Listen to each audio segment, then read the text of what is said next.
मैं प्रेस के लोगों का धन्यवाद देता हूं।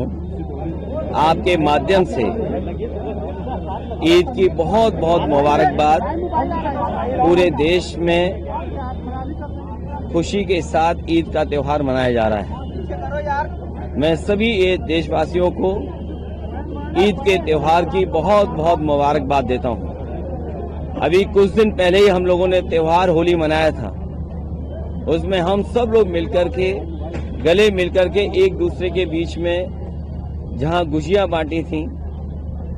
बांटी थी, वहीं हमारा आज फिर एक और त्यौहार आया है, ईद का त्यौहार, जहां हम फिर गले मिले हैं, सिमैया और मिठाई खाकर के एक दूसरे को मुबारकबाद देते हैं। यही हमारी हिंदुस्तानियत है कि जहां अलग अलग धर्म के, अलग अलग जाति के लोग रह करके एक साथ त्योहारों को एक साथ मिलकर के खुशियां मनाते हैं। यही हिंदुस्तानियत हमारे समाज और देश को मजबूत बनाती है, देश को तरक्की और खुशहाली के रास्ते पर ले जाती है। हमें उम्मीद है कि दुनिया में जिस तरह से वॉर चल रहा है वो तो खत्म होगा ही होगा, और उसके साथ वॉर खत्म होते ही खुशहाली भी आएगी, ऐसा हमारा सबका मानना है ईद के त्योहार पर।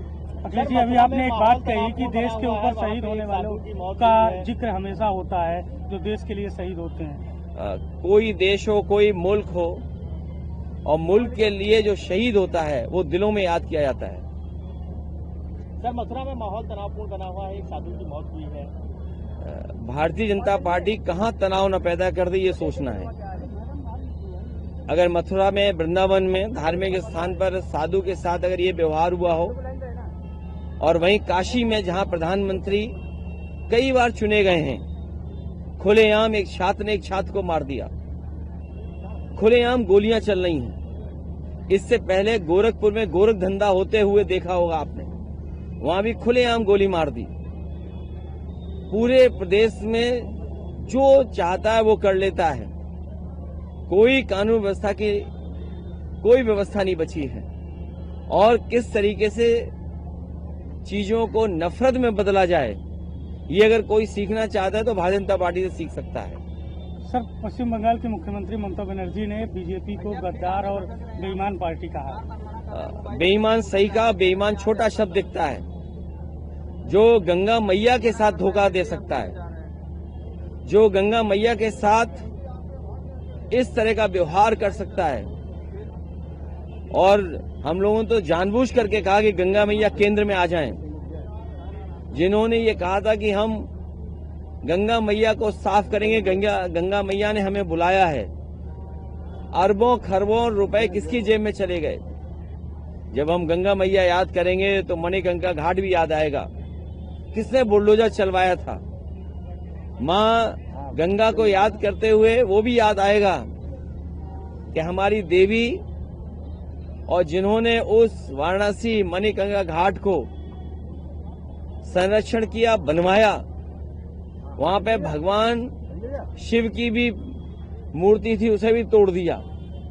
तो भारतीय जनता पार्टी के लिए जो आदरणीय ममता जी ने कहा वो कम कहा है, और सच्चाई है कि वो अकेली भी लड़ेंगी तो भी जीत जाएंगी। वो अकेली लड़कर के भी सबका मुकाबला कर रही हैं। ये जो अधिकारियों का ट्रांसफर हो रहा है बंगाल में, सुना है कि बड़े पैमाने पर अधिकारियों को हटाया गया है।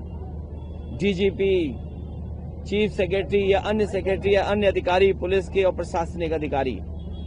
लेकिन उत्तर प्रदेश में जब जब बीजेपी के समय पर चुनाव हुआ है, बीजेपी ने एक भी अधिकारी नहीं हटाया, और अधिकारियों ने चुनाव आयोग से मिलकर के बीजेपी के लोगों ने ऐसे अधिकारी सेट किए थे कि एक रिश्तेदारी आसपास बना रहे, रिश्तेदार के माध्यम से ही हम चुनाव जीत लें।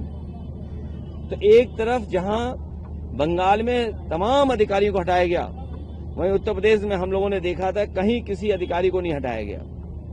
और रिश्तेदार कैसे रिश्तेदार को जिताएं, उस हिसाब से अधिकारी पोस्ट किए गए थे। सर, कैबिनेट विस्तार की चर्चा है, कहा जा रहा है कई बागी जो आपके पार्टी के हैं उनको भी कैबिनेट में जगह दी जाएगी। मेरे साथी, ध्यान मत हटाओ, ईद का त्योहार है, खुशियां मनाओ, सिमई खाओ, गले मिलो, भाईचारा लाओ, प्रेम लाओ, मोहब्बत लाओ, आपस में दूरियां कम हो, और ये सब नाटक है भारतीय जनता पार्टी का।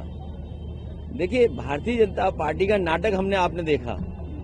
पूजनीय शंकराचार्य जी लखनऊ आए थे और तमाम लोगों ने ये कहा था, भारतीय जनता पार्टी के लोगों ने, कि हम उनके लेट जाएंगे उनके सामने, सष्टांग होकर के उनका सम्मान करेंगे। पूजनीय शंकराचार्य जी आए लखनऊ में, बताओ वो लोग कहां गायब हो गए, कहां अदृश्य हो गए, कहां इनविजिबल हो गए।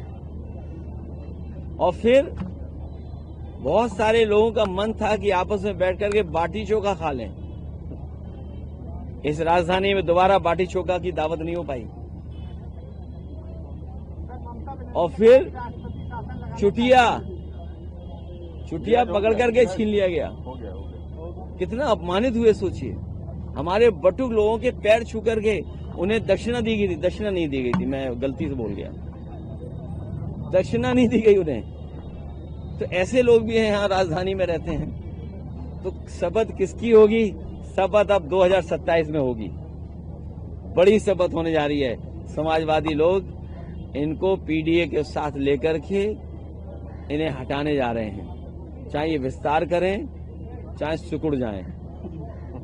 सर, ओम प्रकाश राजभर, इनका कुछ चलने वाला नहीं है। सर, ओम प्रकाश राजभर ने कहा है कि वो सिर्फ विपक्षियों के शंकराचार्य हैं, इसलिए विपक्ष के नेताओं ने ही उनसे मुलाकात किया है। मुझे नहीं पता, जिसका दाना उसका गाना जिसका दाना उसका गाना।